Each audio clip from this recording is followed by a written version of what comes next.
გამარჯობა ბიჭებო, მოდიში რომ დაგვაგვიან და ხო, პრობლემები შეგვექმნა გზაში და გუშინდელი ფართის გამო, მაგრამ საჩუქრები მოგიტანეთ. აბა შემოგვიპატიჟებთ? რა თქმა უნდა, შემოდით. ნასია, დღეს ძალიან ლამაზი ხარ.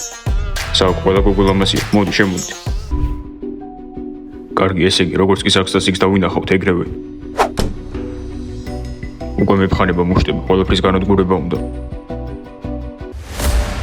როგორ მიდის ვახშამი, ყველაფერი კარგადაა? გოგოებო, ახალი შეყურებულები იპოვეთ?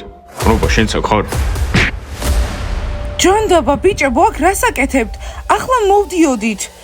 ბიჭებო, დაწყნარდით, გთხოვთ. აქ არაფერი ხდება, უბრალოდ ვახშამია, ჩვენ მეგობრები ვართ, ბროკოლის პიურე ხო არ გინდათ? დიანა სად არის? პიურეს ახლა შერი მწვანე სახისგან გავაკეთებ. მორჩა, დაწყნარდით, ნორმალურები არიან და არაფერი არ დაუშავებიათ, ჩვენ აქ მიზეზის გამო მოვედით. მორჩა, შეგიძლიათ წახვიდეთ აქედან, ეს შორი სახლია და ჩვენი წესებია. რა თქვი? აბა ახლოს მოდი. დავბრუნდი, კალათბურთელებო, აქ რას აკეთებთ? გოგოებო, ბოდიში, ვახშამი ჩაგვიშალეს. ზიპ-ზაპ, თქვენი ბრელი არ არის, კალათბურთელებო, გადით აქედან. Smile, გადი. არა დიან, აქ რატო უნდა გეძებდეთ? იმურ მივდივართ. კარგი, კარგად ხარ?